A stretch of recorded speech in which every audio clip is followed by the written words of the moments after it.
नमस्ते प्रणाम। हम नीलम धुरिया, टांडा जिला अम्बेडकर नगर से। नमस्ते प्रणाम सभी दर्शक का। हम मंजू वर्मा, जिला अम्बेडकर नगर, टांडा से। तो स्वागत बा मंजू नीलम का संघर्ष 142 के चैनल पे।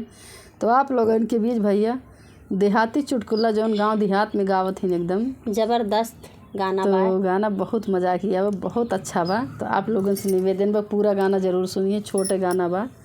तो अच्छा लगे तो वीडियो का ज़्यादा से ज़्यादा शेयर करिए और लाइक करिए, कमेंट करिए। नया गाना पावे खातिर चैनल का सब्सक्राइब जरूर करिए। गाना में बा कि उनका सैया बहुत दिलदार रही, लेकिन देखा वह नींद से माती रही और जागत ना है। तो आप लोग गाने के माध्यम से बहुत सुनिए। प्यारा गाना, खुश हो जावा, सुन जावा जी।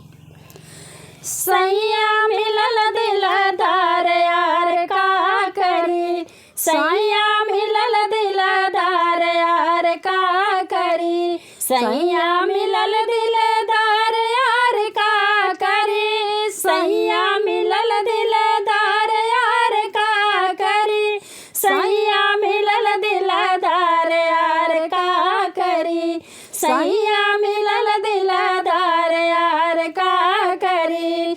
रतिया में सैया से जरिया पे आवे, रतिया में सैया से जरिया में आवे, गहरी निदिया जे लागल हम सोई गए, गहरी निदिया जे लागल हम सोई गए, सैया मिलल दिलदार यार का करी, सैया मिलल दिलदार यार का करी।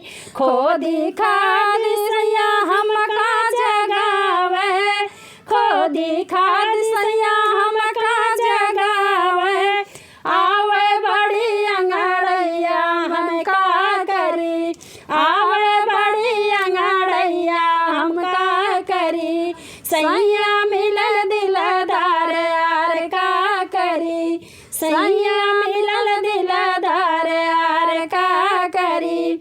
एक पार्टी पे सोई गए सैया, एक पार्टी पे सोई गए सैया, हम तो सोई गए भुइया हम का करी, हम तो सोई गए भुइया हम का करी, सैया मिलल दिलदार यार का करी, सैया मिलल दिलदार यार का करी।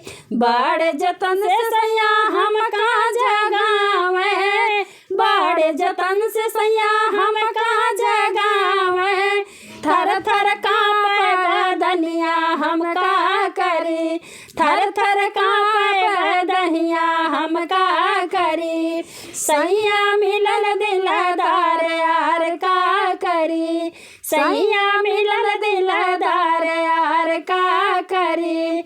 हंस के सैया हो बहिया में धैले, हंस के सैया हो बहिया में धैले, चलिया हमारी जे मस्कल हम का करी, चलिया हमारी जे मस्कल हम का करी, सैया मिलल दिलदार यार का करी, सैया मिलल दिलदार यार का करी, सैया मिलल दिलदार यार का करी, सैया मिलल दिलदार यार का करी, सैया मिलल दिलदार यार का करी, सैया मिलल दिलदार यार का करी। का करी हो।